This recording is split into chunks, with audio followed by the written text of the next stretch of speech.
¿Qué tal, señores? Buenas noches, bienvenidos nuevamente a un nuevo capítulo de La Tribuna Electoral, esta vez el capítulo 9, en esta previa ya de las elecciones del próximo fin de semana de gobernador, alcalde, concejal y convencionales constituyentes.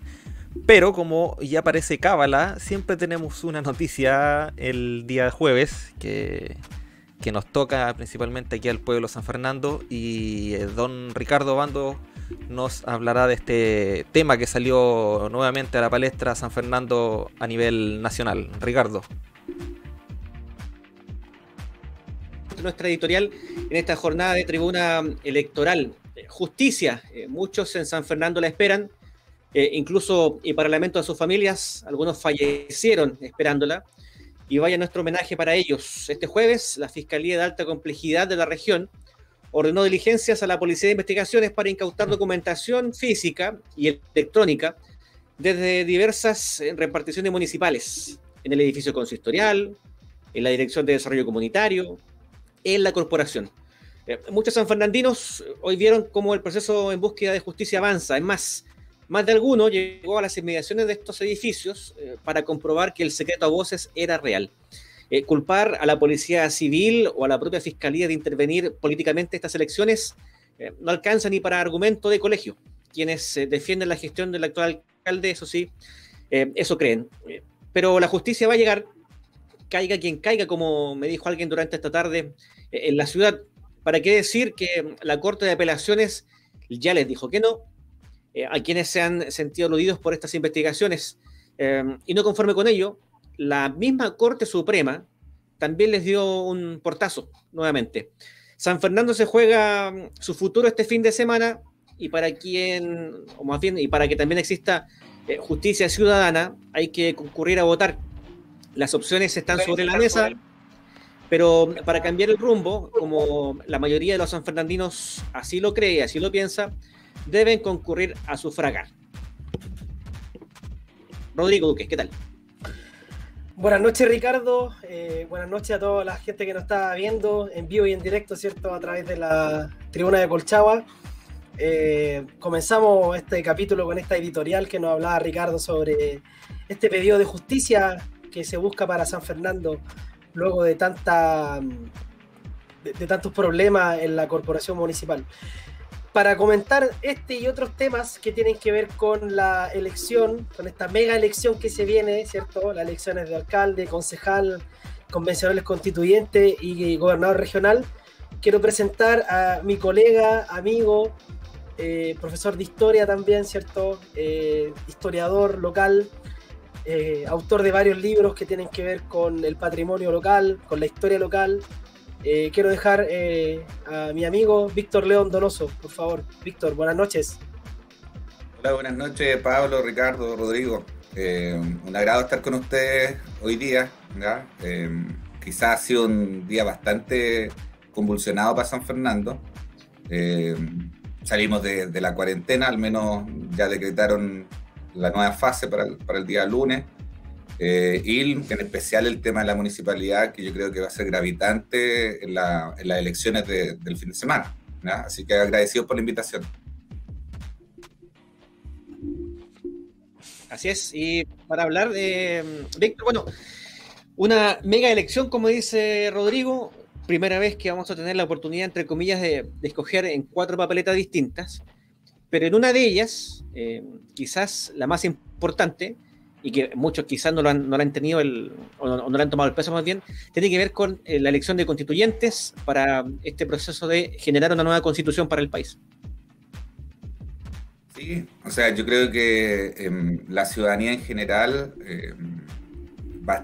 debería, ¿cierto?, estar más expectante a esa situación, ¿ya? Porque quizás, obviamente, el cargo de gobernador, que va a ser fundamental en esta nueva política de administración territorial, o el mismo caso de alcalde o concejales, pero ellos son, querámoslo o no, momentáneos, ¿cierto? Son los próximos 4 años. En cambio, la construcción de una nueva constitución va a ser determinante al menos para los próximos 30 años y quizás más, ¿cierto?, en nuestro país, ¿no? No es menor que, además, cómo se logró llegar a esta situación, Yo muchas veces pienso y recuerdo conversaciones del año 2018 que veíamos demasiado lejano esto. Por ejemplo, el ejercicio que hizo la presidenta Bachelet en el 2015, cuando comienza a darle más tribuna a la necesidad de la Constitución, o las charlas que veíamos o asistíamos con el profe Gabriel Salazar, que de hecho asistió varias veces al Liceo Industrial a dar charlas, y que emanaban, ¿cierto?, desde la academia, ¿ya?, desde los historiadores, Sergio Grez, ¿ya?, con la necesidad de una nueva constitución, una constitución legítima, ¿ya? ¿Y a qué me refiero con legítima? Porque obviamente yo sé que Rodrigo lo explicó en algún otro capítulo anterior, pero es importante resaltar esto, que a través de la historia de Chile, que hemos tenido varias constituciones, la más determinante en 1833, ¿cierto?, que instala un Estado portaliano, un Estado bastante autoritario, que va a ser similar en el año 25 con Alessandri, la cual, querámoslo o no, hubo en primera instancia que se habló de una asamblea constituyente, se armó una asamblea constituyente en ese momento de obreros, de intelectuales, de estudiantes, pero que al igual que gran parte de la historia política de Chile fracasó porque la élite, ¿cierto?, tomó las riendas del proceso y se hizo bajo cuatro paredes. Bueno, y para qué hablar de la Constitución del año 80, que claramente ya estaba deslegitimada por levantarse, ¿cierto?, durante una dictadura. Yo por eso insisto, creo que la elección más fundamental hoy día es la elección de los constituyentes. Quizás una parte importante de la población aún todavía no tiene o no toma el poder que tiene esto, ¿ya?, que tiene que ver con que la primera vez que nosotros como ciudadanos vamos a poder elegir a nuestros representantes, eso quiere decir que los temas que nosotros queremos llevar a esa asamblea, ¿cierto?, sean expuestos. Bueno, obviamente todo cambió con el estallido social, que también, al igual que lo que recién comentaba, ya estaba escrito en libros de historia, en análisis historiográfico del 2010. Ya recuerdo el Asamblea Constituyente, el libro de Salazar, dentro de varios, ¿ya?, que hablaban de que lo más probable, ya que la clase política no quería aceptar un cambio constitucional, que esto iba a terminar en un estallido social. Entonces, por eso encontraba paradójico, irónico, que luego del estallido, a los pocos días, la clase política dijera, bueno, nadie nos dijo, ¿ya?, nadie nos avisó, cuando esto ya era bastante popular, ¿cierto?, no solamente en el mundo académico, sino que también en el mundo civil, ¿ya? Yo recuerdo haber participado justamente de cabildo, ya hacia el 2015, donde se empezaba a hablar qué temas podríamos trabajar en esta Constitución.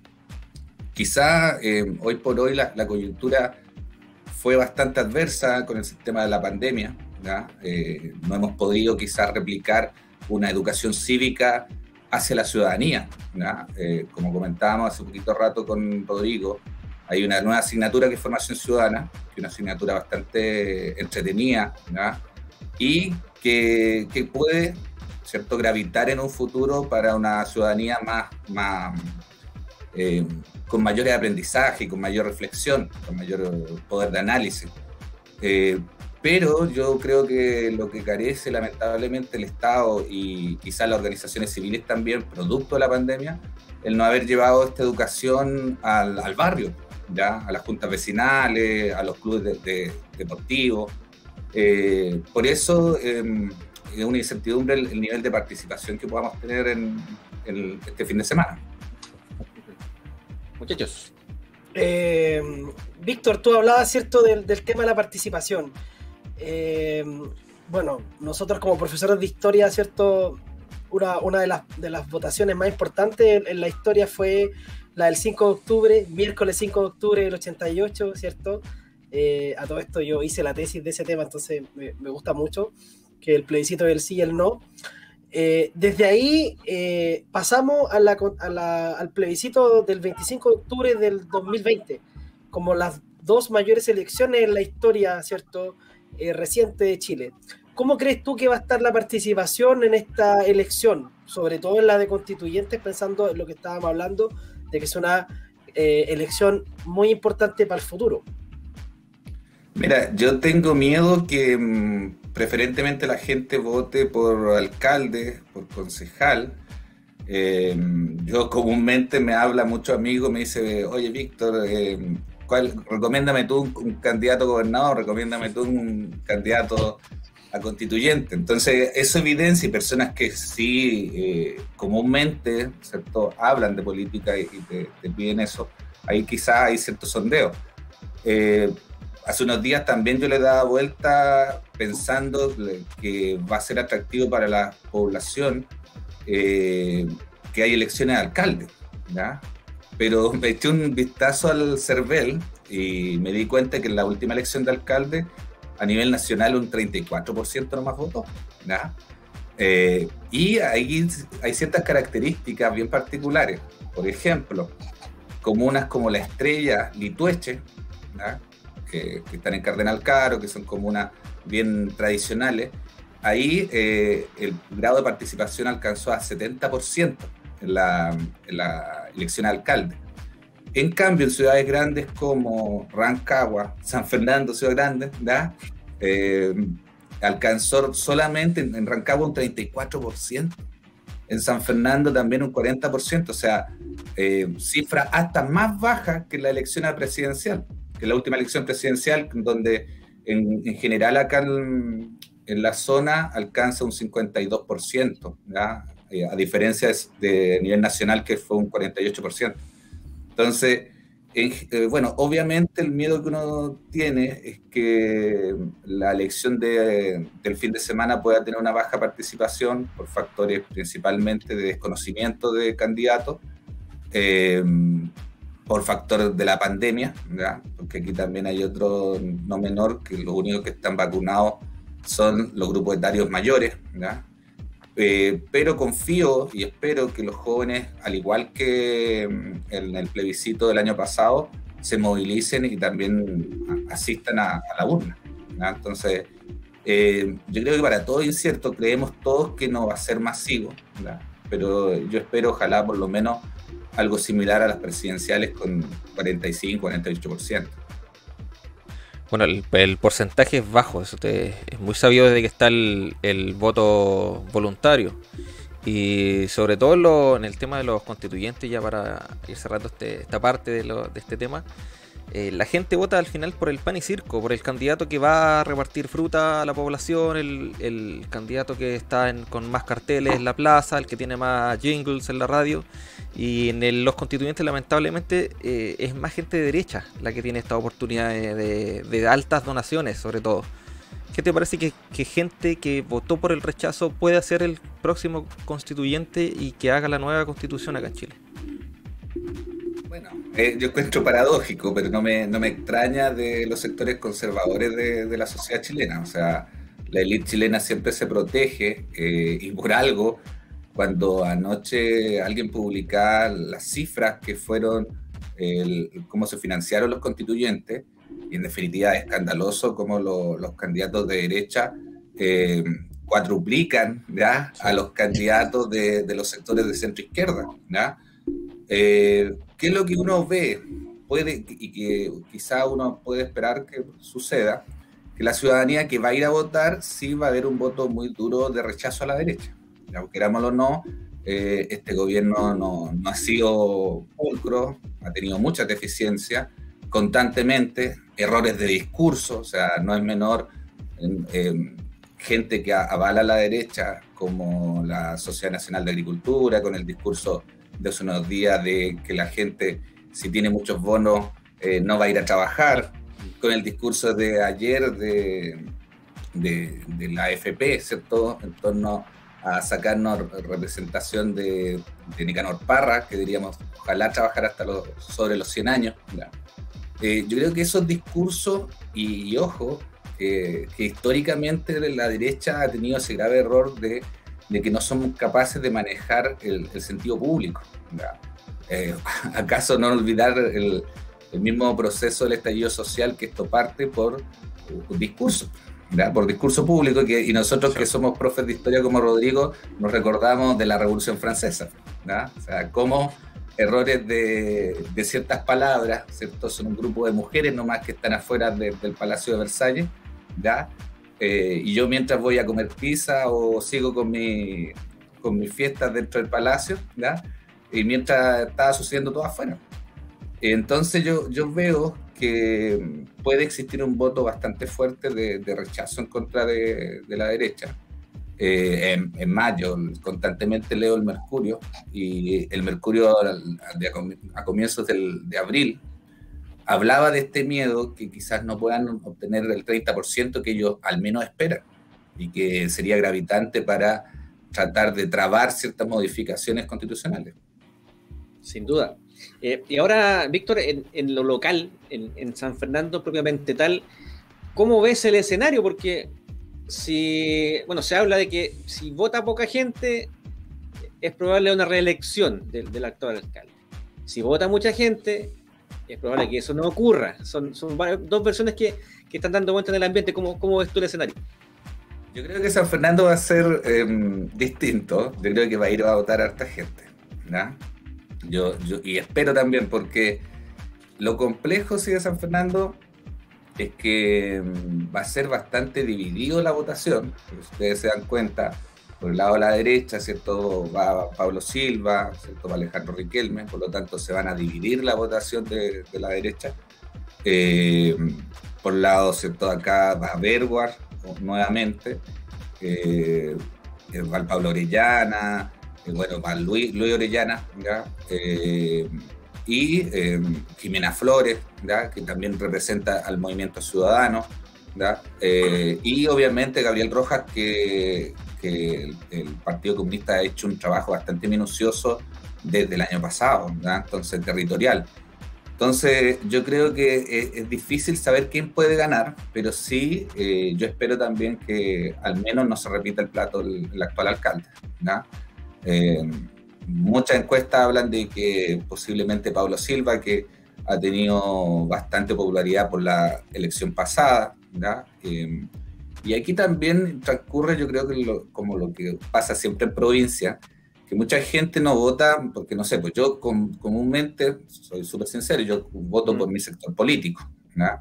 Pero en general en provincia hay personas que no votan por el sector político, sino que por la cercanía, ¿ya? Aquí emerge este concepto de cacicazgo, ¿ya? Que era propio de comienzo del siglo XX, ¿ya? Y que era lo normal en estas comunas, y que hoy día, por ejemplo, se repiten en comunas chicas como La Estrella y Litoche, por eso es tanta votación, ¿ya? Entonces, pero yo creo que en San Fernando va a ir mucha gente a votar porque es bastante decidor, ¿ya? Y sabemos que el que gane va a ser por un porcentaje no mayor, y que le va a tocar una tarea bastante ardua para ordenar la casa. Rodrigo. Bueno, hablando de San Fernando, ¿cierto? Aprovechando la presencia de Víctor, que es un historiador bien connotado en historia local de San Fernando, preguntarte algunas cosas, por ejemplo, ya pasando a otro plano, un plano más de datos históricos. Por ejemplo, el lunes, ¿cierto?, se cumple un nuevo aniversario de San Fernando, y bueno, como tú como buen historiador tienes algunos datos importantes que también las personas que están viendo merecen saberlo. ¿Qué nos puedes contar al respecto? Bueno, es curioso, pero justamente como dice Rodrigo, el lunes está el nuevo aniversario de San Fernando, ¿no? Curioso porque un día antes va a tener un día decisivo para nuestro futuro comunal. Bueno, a ver, explicar un poco en qué consiste la Fundación de San Fernando, porque muchas veces la gente lo ve de manera bien idílico, como que esto fue algo rápido, normal, ¿ya? Y sin mayores sobresaltos, entendiendo que las fundaciones de ciudades de los españoles tienen rasgos bien particulares. Primero, recordar que cuando llegan se establecen principalmente en lo que es La Serena, Santiago, Concepción, y no fueron capaces, trataron de llegar o tener ocupación territorial al sur del Biobío, ¿ya?, hasta el desastre de Curalaba, o en definitiva el levantamiento de Curalaba, y después van a pasar 2 siglos cuando viene una reforma, ¿ya? Administrativa del territorio español, aquí cuando asume la dinastía de los Borbones, y comienzan a pensar de manera ya más moderna, ¿ya? Porque en definitiva, si pensamos cuando llega el español, viene una mentalidad ligada al mundo medieval, ¿ya? Pero con la llegada de los Borbones comienza el concepto de la modernidad, ¿ya? El concepto de civilizar a esta población. Y para ende, ¿ya? Se debía fundar ciudades. Por tanto, aquí aparece el famoso Manso Velasco, ¿cierto? Que no solamente la avenida que está el Liceo Industrial, sino que este gobernador que piensa la necesidad de conectar desde Santiago a Concepción y establecer ciudades cada ciertos kilómetros. Ustedes se dan cuenta, es casi matemático, ¿ya? O sea, Santiago, Rancagua, San Fernando, Curicó, Talca. O sea, es más, nos demoramos casi lo mismo entre ciudad y ciudad. Sí.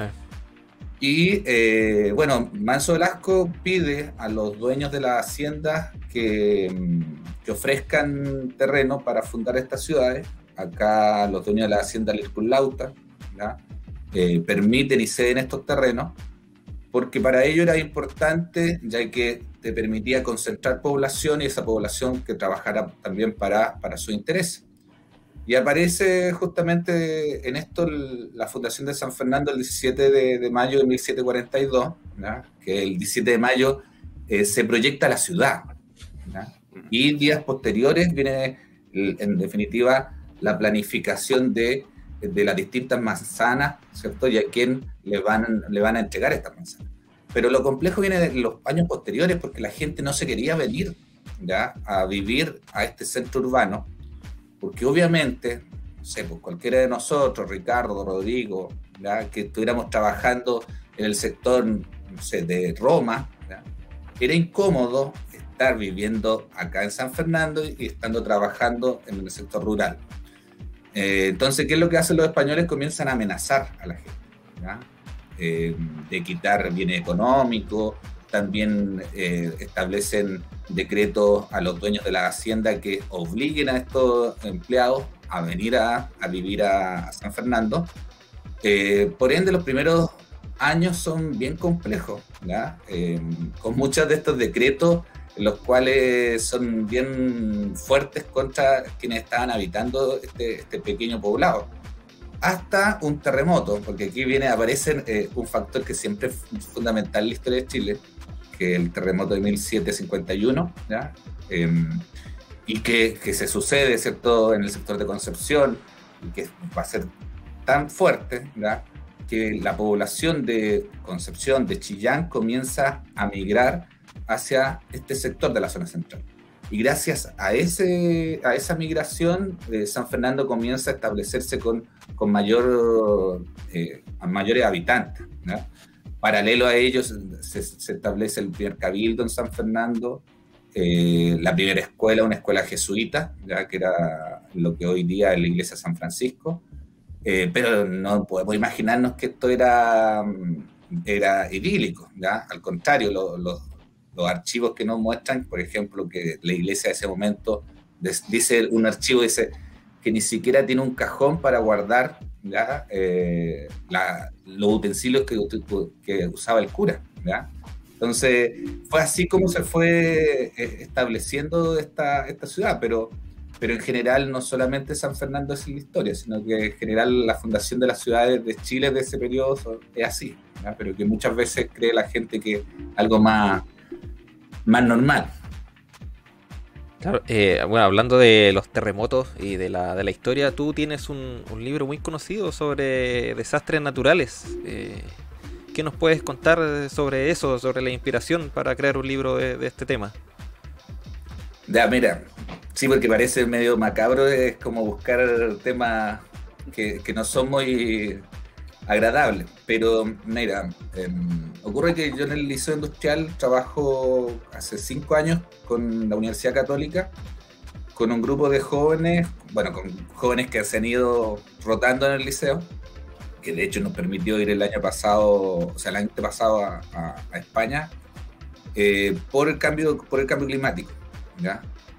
Y producto de ese análisis, que cuando me invitaron yo dije, bueno, ¿y profe de historia qué tiene que hacer con el cambio climático?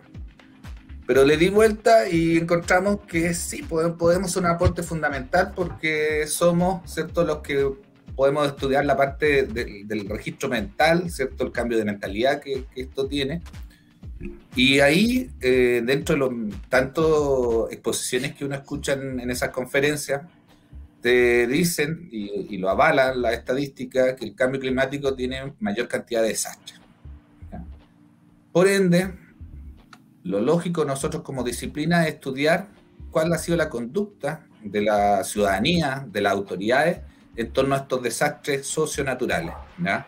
Y aquí hicimos un trabajo bastante completo, ¿ya?, con Cristian Ursúa, que es un amigo historiador de Santiago, donde evidenciamos lo que eran la sequía, las inundaciones, los terremotos y el volcanismo, ¿ya?, específicamente en Colchagua. Y obviamente San Fernando y la zona aledaña son las que más trabajamos, ¿ya?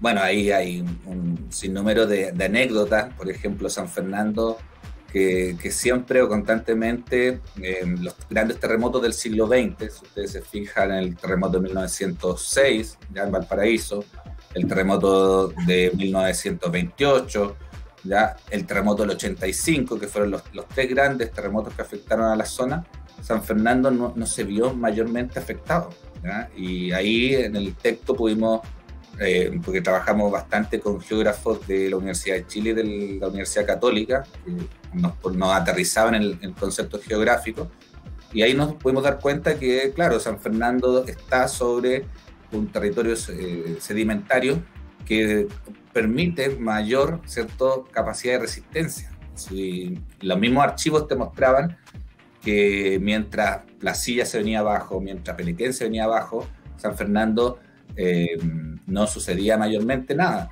Es más, en 1928 la Municipalidad de San Fernando hace una publicidad, ¿verdad?, a nivel nacional, publicada en periódicos de Santiago, dando a conocer que se viniera la gente a vivir a San Fernando porque era el único lugar seguro, ¿verdad?, de Chile, ¿verdad? Bien. Ricardo. Sí. Bueno, y para el 2010 pasó lo mismo, ¿no? Uno recorría el valle y, no sé, Placilla, Peralillo en el suelo, y acá en San Fernando parecía prácticamente todo normal, hacia afuera, porque dentro de las casas muchas veces hubo mucho desastre. Desastre en todos lados, ¿no? Hasta en las municipalidades. En las corporaciones, en las claro, Videco. Es verdad, en todo lo que viene. Bueno, durante estos días, a través de la Tribuna de Colchagua, obviamente aprovechando el fanpage, se realizaron una serie de encuestas con un filtro, ¿no?, que es el correo electrónico, porque algunos preguntaban que cómo, que por qué, bueno, también para evitar doble votación, ¿sí? Eso es verdad.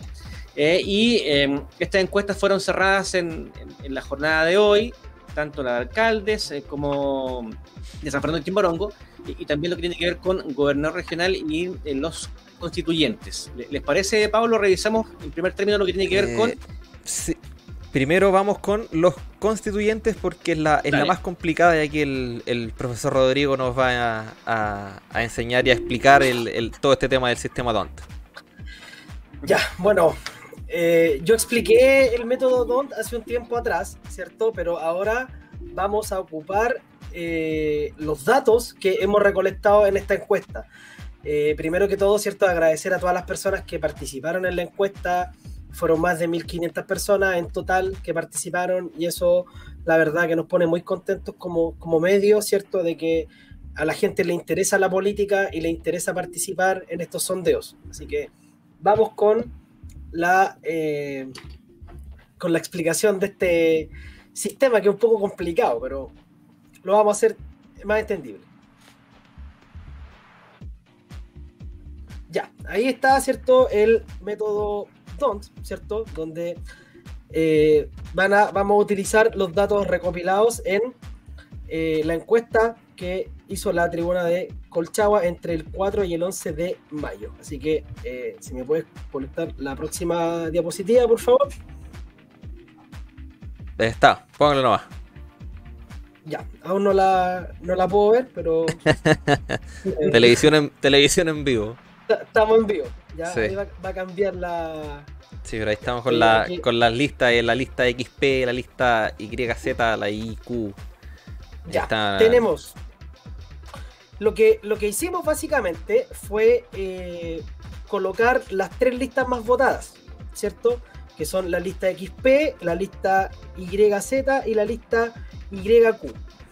Aquí en el método DON esto es muy sencillo, porque tenemos que clasificar los candidatos por listas, agrupar los candidatos por listas.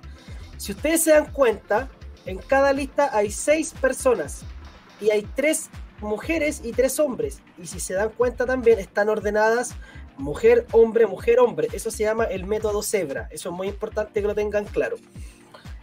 En la lista XP, el total de votos fue 27, ¿cierto? En la lista YZ, el total de votos fue de 32. Y en la lista YQ, el total fue de 14. Entonces, lo que viene ahora es lo interesante, que algunas personas lo encuentran injusto, pero tiene que ver con el sistema que es el método DONT, que es un sistema proporcional. Dice así: el total de votos de la lista se divide por 4. ¿Y por qué por 4? Porque son 4 los escaños que vamos a tener en el distrito 16. Eso es muy importante. 4 escaños. Recuerden algo muy importante que de ahí lo voy a comentar y que va a incidir en el resultado de la votación final. ¿Qué es lo que pasa? Que esta constitución es paritaria. Y en los distritos que son número par, como nuestro distrito, son 4 escaños, 2 hombres y 2 mujeres. Pero vamos a explicarlo con pera y manzanas para que la gente entienda. Entonces, ¿qué es lo que hicimos? Dividimos la cantidad de votos de la lista, la cantidad de votos totales, por 4. En este caso, ¿cierto? Dividimos la lista XP por 4, 27, por 1, 27, por 2, 13,5, por 3, 9 y por 4, 6,75. La lista YZ, 32 votos, se divide por 1, 32, por 2, 16, por 3, 10,6 y por 4, 8. Mientras que la lista YQ obtuvo 14 votos, se divide por 1, 14, por 2, 7, por 3, 4,6 y por 4, 3,5. ¿Qué es lo que tenemos que buscar ahora?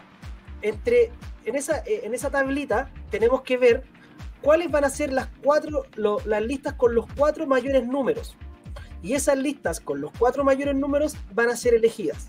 Entonces, si ustedes se dan cuenta, yo tengo marcada con verde la mayor cantidad de votos una vez hecha esta división por lista. En este caso tenemos la lista YZ, ¿cierto? Tuvo número mayor 32, que es el número más grande. Después tenemos la lista XP con el número 27. Después viene la lista YZ de nuevo con 16 votos y la lista YQ con 14. ¿Qué nos va a dar eso? Que la lista YZ va a obtener 2 escaños. La lista XP va a obtener 1 escaño y la lista YQ otro escaño. Ahí están los 4 cupos. Y si vamos a los resultados por lista, tenemos que ver cuál fue la primera mayoría de cada lista.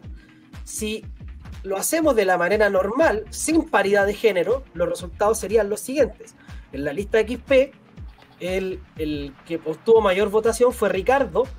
Estamos usando los nombres reales, ¿cierto? Ricardo con 26 votos. En la lista YZ, Francisco con 25 votos y Iancu con 6 votos. Y mientras que en la lista YQ, Nicolás obtuvo 8 votos. Pero ahora viene la corrección, lo que se llama corrección de paridad, principio de paridad. Pasemos a la siguiente diapositiva, por favor. Sí. Vamos, ahora la voy a ver, porque recuerden, amigos, estamos en vivo, ¿cierto? La magia del streaming. Esto no está maqueteado, ojo, recuerden que estamos en vivo. Ahora sí, tal como dice en ese cuadrito amarillo, dice la Constitución, la Convención Constituyente tiene paridad de género. Por lo tanto, ¿qué es lo que ocurre con esto? Que los dos candidatos elegidos que tengan menos votos van a ser reemplazados por las mujeres más votadas de sus listas, lo que va de alguna manera a emparejar la cancha. Y en este caso, en la lista YZ, Yanku, que tenía 6 votos, va a ser reemplazado por Flor, que es la mujer que tiene más votos, tiene un solo voto, pero va a ser reemplazada por él porque hay que aplicar el principio de paridad. Y en la lista YQ, Nicolás, que tuvo 8 votos, va a ser reemplazado por Adriana, que tuvo 2 votos, pero como ustedes pueden ver, fue la mujer que tuvo más votos de la lista. Por lo tanto, ¿qué es lo que se busca? Emparejar la cancha, que existan 2 hombres y 2 mujeres para que la Constitución tenga paridad de género. Recordar, en el caso de los distritos que son impares, tiene que ser 2 mujeres, 1 hombre, o 2 hombres y 1 mujer. No pueden existir la totalidad de integrantes de la convención del mismo género. Eso se llama corrección de paridad. En el caso de este distrito es mucho más fácil porque es un número par. Entonces, dado esta corrección que estamos haciendo, ¿cuáles serían los candidatos elegidos? ¿Cierto? Francisco y Flor de la lista YZ, Ricardo de la lista XP y Adriana de la lista YQ. Eso es muy importante que lo tengan claro, porque todos los votos que se van a sumar se tienen que agrupar por lista. Por eso es importante fijarse por quién van a votar, fijarse a la lista que pertenece. Uno cuando vaya a votar sí. No tiene que explicar todo esto, ¿cierto? No, para nada. Pero por suerte, o si no, espantamos a la gente con la explicación. Pero ahí... Sí. Al menos tratamos de que quedara claro. Tratamos de que... Claro, a resultados reales. Sí, a resultados reales. Tratamos de que quedara claro, ¿cierto? Porque es importante que la gente entienda el proceso. ¿Ya? Sí. El proceso. Eso es importante que lo tengan claro.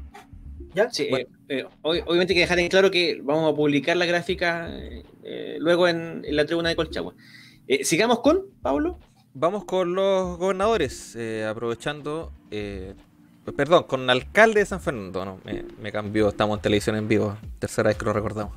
El total de votos fueron 717, fue la encuesta que más votos tuvo. Y en los números, el ganador de la encuesta sería don Luis Orellana con el 28.2, le sigue Jimena Flores con el 13.9, después Cristian Silva con el 13.2, y ahí vaya bajando con Pablo Silva con el 11.4, Alejandro Riquelme con el 11, Gabriel Rojas 9.5, Luis Berguard 7.1, Pablo Orellana 4.7 y Fiorina, que no alcanzó a salir ahí en la gráfica, que solo sacó 6 votos. Bueno, el resultado en sí es sorprendente porque, bueno, Luis Orellana a nivel de Vox Populi pinta para ganar, pero es sorprendente que tenga tan alto porcentaje Jimena Flores y Cristian Silva. Sí, sin duda. Víctor, bueno, unos resultados que obviamente son extraídos de nuestra encuesta, al menos en el ganador de esta, es uno de los, como dice Pablo, de los postulantes con mayor probabilidad, según comenta la calle. Sí, de hecho eso estaba viendo, me estaba fijando en los resultados de la encuesta. Bueno, constituyente, a todo esto felicito a Rodrigo por manejar cómo se logra el resultado, ¿no? Bueno, ahí al menos en la encuesta mi candidata estaría dentro de la elegida. Y en la parte de alcalde, yo creo que Luis Orellana claramente representa a lo que era la antigua concertación, por lo tanto viene de sectores de centro izquierda, ¿cierto?, más tradicionales de acá de la ciudad, y yo también he escuchado bastante que hay gente que, y además nace ese discurso de tratar de votar por alguien que realmente pueda tratar de ganar la elección, ¿ya? Sí, yo también veo que en la encuesta, al parecer, la gente que votó en Tribuna Colchagua era más representativa de la centro izquierda, ¿ya? Porque A pesar de que, con lo que comentábamos recién, de que la derecha a lo mejor no va a tener un porcentaje importante de votación producto de este voto castigo, sí, la imagen de Pablo Silva en especial no podría tener tan bajo porcentaje, ¿ya? Sin duda. Eso con San Fernando, mientras que dejo al profesor Chimbaronguino a cargo de Chimbarongo, Rodrigo. Bueno, en Chimbarongo, ¿cierto? Hay una tendencia clara, muy clara, para el actual alcalde Marco Contreras. Ya tenemos 228 personas que votaron en la ciudad del Mimbre, y de las cuales el 87,3% votarían por Marco Contreras, mientras que un 7% por Loredana Guajardo, que es la candidata apoyada por el diputado Cosme Mellado, que a su vez fue alcalde de la comuna del Mimbre, y con un 5,7% el candidato Patricio Donoso, ¿cierto? Un candidato bastante polémico, bastante cuestionado últimamente a través de redes sociales, sobre todo, ya que él también usa las redes sociales para cuestionar y para difamar a algunas personas de la comuna. Hace poco un conocido comerciante de acá de la comuna de Chimbarongo salió a desmentir unos dichos que emitió Patricio, y que finalmente a la larga probablemente lo único que hacen es ensuciar el proceso. ¿Ya? El proceso siempre tiene que ser, a pesar de las diferencias, en buena lid. Y un poco comentando el resultado, creo que los chimbaronguinos van a optar por la estabilidad, van a optar por la continuidad de Marco, al cual nosotros tuvimos acá el día martes, un candidato que se ha mostrado bastante seguro y que tiene un apoyo popular bastante grande. No sé si será tan aplastante la votación, no sé, la verdad no lo sé, pero sí creo, haciendo el boca a boca, ¿cierto? Preguntando, me he dado el tiempo de salir, ¿cierto? Obviamente con todas las medidas de seguridad. Y con permiso. Con permiso, bueno, en Chimbarongo ya no es necesario porque estamos en fase 2, así que... permiso de la mamá. Sí, exacto, permiso nada más. Recorriendo algunos lugares, hay mucha gente que está va a votar por el actual alcalde, y de alguna manera es un misterio cuántos votos va a sacar Loredana, principalmente porque lo que acusan algunos chimbaronguinos es que el exalcalde y actual diputado Mellado no ha estado preocupado de la comuna durante estos 4 años que ha sido diputado, y ahora muchas personas comentan en redes sociales, dicen, ahora este señor se viene a preocupar de la comuna en época de elecciones, buscando, ¿cierto?, colocar a una persona de su confianza en el poder, y muchos señalan que esa persona va a ser manejada por el diputado. Entonces también ahí hay un voto de castigo hacia el diputado, que es una figura política potente en la ciudad del Mimbre, pero también está Marco Contreras, que ha sabido posicionarse dentro de la comuna con una gestión bastante buena. No lo digo yo solamente, sino que lo dice la gente, y eso en esta encuesta se vio reflejado claramente. Así que yo creo que no sé si va a ser tan aplastante la votación, pero sí creo que la gente va a votar por Marco. Y también comentar un fenómeno bien interesante, que lo comentaba Víctor, ¿cierto? El tema del cacicazgo, porque Marco es apoyado por un partido de derecha, por un partido como Renovación Nacional, pero aún así la gente, tal como ocurre principalmente en las elecciones de alcalde, vota por la persona, vota por el candidato que es más cercano, y en este sentido el actual alcalde ha dado muestras de esa cercanía, y la gente se lo va a recompensar lo más probable con su reelección. Eso lo quería comentar porque me parece muy interesante. Sí, y ese fenómeno, Víctor, no es solo en zonas como la nuestra, sino que principalmente se repite casi en todo Chile, de que justamente hay un voto cruzado que privilegia a la persona por sobre el pensamiento político.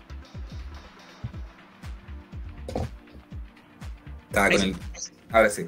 Sí, claramente es algo que se repite en la historia política de Chile, ¿no? O sea, no es menor que recordar un poco que en el siglo XIX solamente votaba la élite, ¿cierto? Este régimen oligárquico, y que recién, ¿cierto? En 1876, ¿ya? Se abre la posibilidad de votar el mundo popular, pero solamente los varones, ¿ya? Que no era necesario tener cierta riqueza o cierto capital.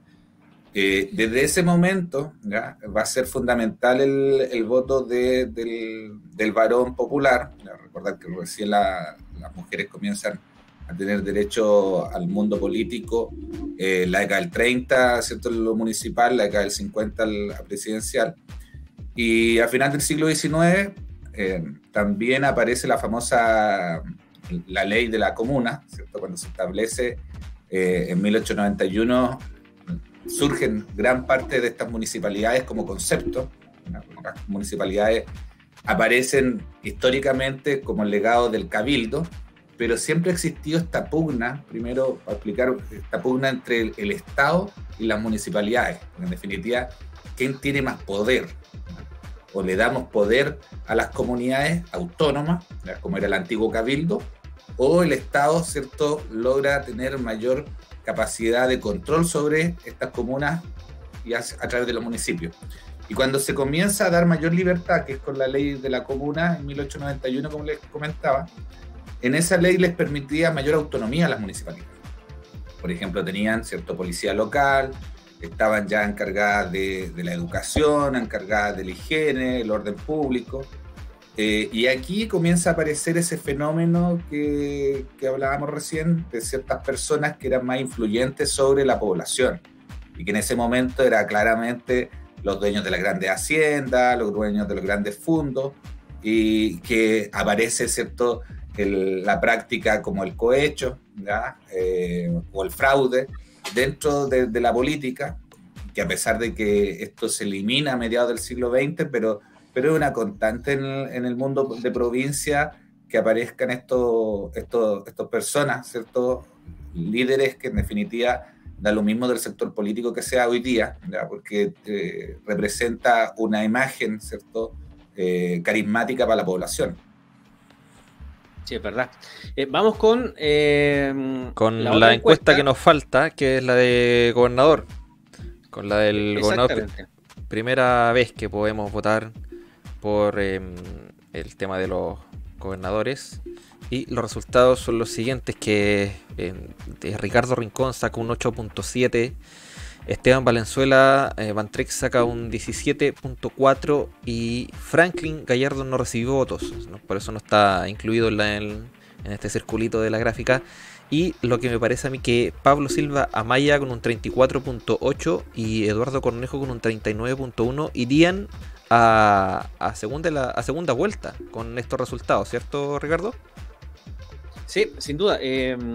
No hay ganador directo, salvo que obtenga más del 40%. Eso es lo que señala la normativa para esta elección de gobernador regional. Y lo que uno estima, Víctor, también por el comentario de la calle, por el escenario político regional, es que segunda vuelta va a haber. Y nos va a convocar, obviamente, nuevamente a participar de una elección de gobernadores. Ahora, ¿quiénes pasan? Quizás uno de derecha o del sector de Chile Vamos, quizás del sector más de centro izquierda, por ahí va la mano, ¿no? Sí, yo por lo menos creo que bueno, obviamente donde Tribuna Electoral Colchagua está aplicada la encuesta solamente a nuestra provincia. Uh-huh. Yo creo que posiblemente Esteban Valenzuela tenga una votación mayor a la que sale ahí en la encuesta, porque Esteban tiene una imagen bastante fuerte en Rancagua. Él fue alcalde de Rancagua, pero más que la imagen del alcalde, hoy día la gente se queda con la imagen del intelectual, ¿cierto? Del mundo académico. Por tanto, yo creo que puede tener mayor votación. Sí, lo lógico es que se va a una segunda vuelta, ¿ya? Aquí y también lo lógico sería que fuera o Esteban, ¿ya? O Silva contra Cornejo, pero no nadie va a ganar en una primera instancia, ¿ya? Y yo creo que lo de Rincón es difícil, porque mi papá como independiente tampoco ha sido una imagen pública muy pulcra, producto de algunos acontecimientos. Aquí en San Fernando, además, he acompañado con el actual alcalde, que tampoco, querámoslo o no, goza de mucha popularidad. Entonces, yo creo que entre ellos tres, ¿cierto? Silva, Cornejo y Valenzuela van a llegar dos a la final. Sí, y ahí también uno puede pensar, antes de ir con las preguntas que tenemos en nuestro fanpage, la medición de fuerzas, ¿no? Pensando en una futura senatorial, por los apoyos justamente de quienes están en esta elección de gobernadores. Sí. Rodrigo. Sí, no, yo también pienso lo mismo. Bien, vamos con los comentarios, ¿cierto? Gracias a las personas que están comentando en Facebook.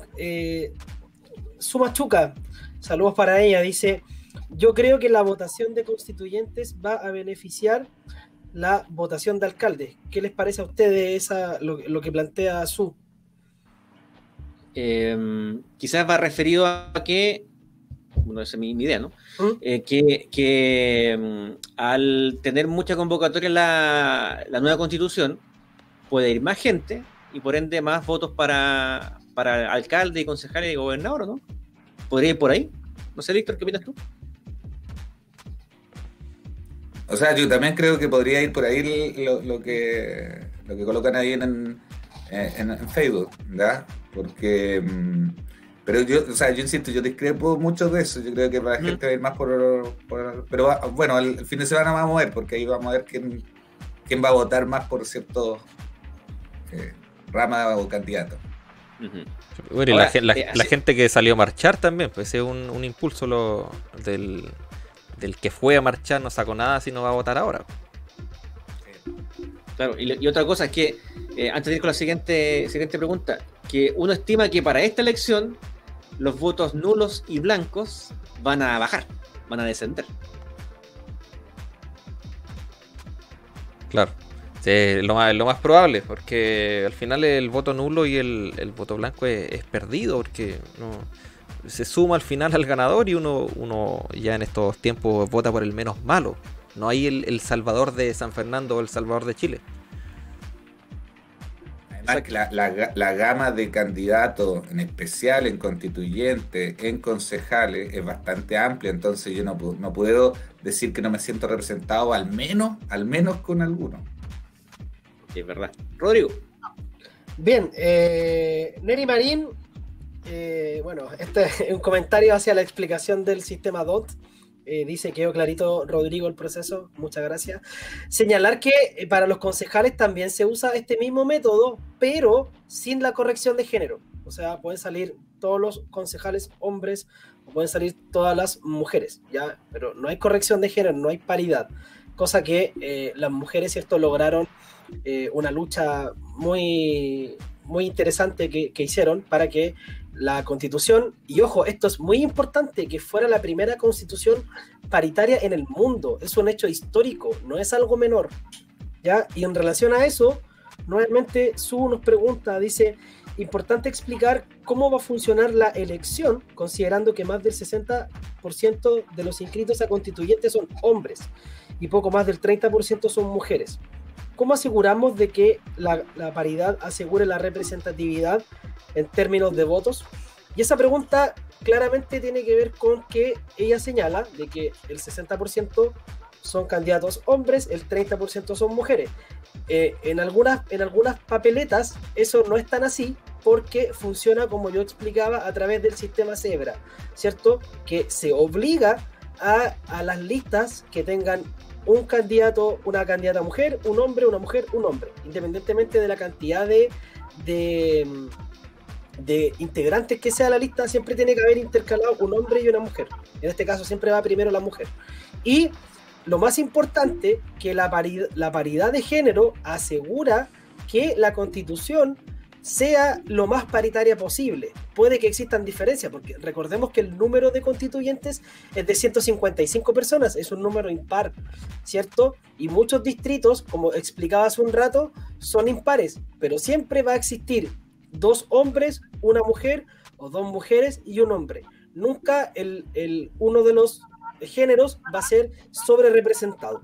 Eso quiero dejarlo claro. No sé si ustedes quieren algo mencionar sobre ese tema. Víctor, te cedemos la palabra. No, o sea, solamente yo creo que, como decía Rodrigo, lo fundamental es que un hecho histórico y que el simbolismo de la lucha, principalmente en el movimiento feminista de los últimos años, ¿ya? Y que ha sido el clamor, ¿cierto?, de una ciudadanía y que históricamente ha sido lo que recién yo les comentaba, o sea, la mujer recién va a tener participación política de manera íntegra a mediados del siglo XX, o sea, casi hace poco. Entonces, yo creo que es uno de los pasos fundamentales para, al menos, ¿cierto?, simbólicamente una igualdad ante la política. Que ojalá esto fuera más tangible dentro de los procesos sociales también.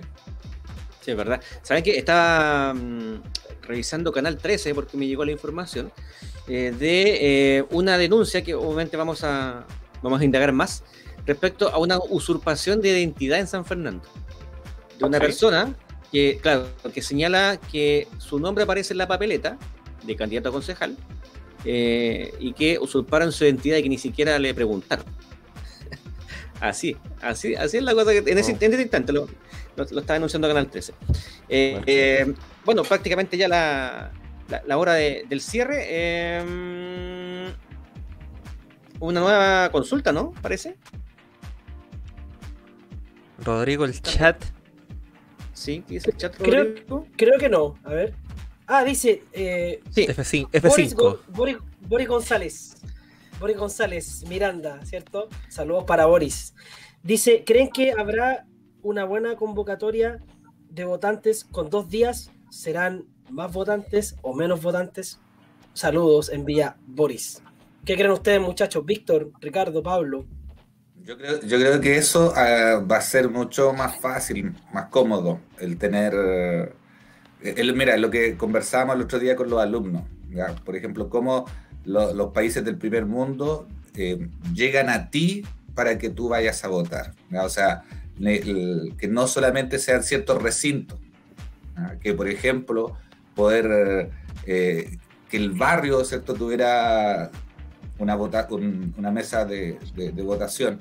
Por lo tanto, el hacer más cómodo, en definitiva, que darnos la posibilidad de ir a votar el sábado o el domingo, va a facilitar esto, ¿ya? Yo creo que sí, lo lógico tendría que la gente ir a participar de manera más cómoda. ¿Ricardo? Sí, lo que se estima, por tema de seguridad también, por la pandemia. Ahora, sí creo que va a haber mucha más gente el domingo que el sábado. Eso no tengo duda. Es tradicional. Porque claro, y además porque hay muchas personas que también tienen desconfianza en el sistema. Me refiero al tema de la custodia de los votos, por ejemplo, y que van a preferir, mejor no voy el sábado y el domingo, así me aseguro que mi voto lo cuentan sí o sí el mismo día. Bueno, son cosas que obviamente se conversan. Pablo. Sí. Sí, claro, lo ideal es que la gente se reparta bien por el tema de la pandemia y si no, bueno, que vaya a votar el sábado, así el domingo se puede quedar en la tribuna en vivo. Y vamos con una transmisión desde las 5 de la tarde, Rodrigo. Sí, así es. Vamos a tener una transmisión multiplataforma, algo que es inédito en esta comuna. Es un esfuerzo titánico que está haciendo la Tribuna de Colchagua y Promedia, un equipo humano y técnico dispuesto a informar, a llevar todas las alternativas, sobre todo de la elección de alcaldes en nuestra comuna, la comuna de San Fernando. Una elección que va a estar muy reñida, como lo hemos comentado, una elección muy importante para el futuro de la comuna.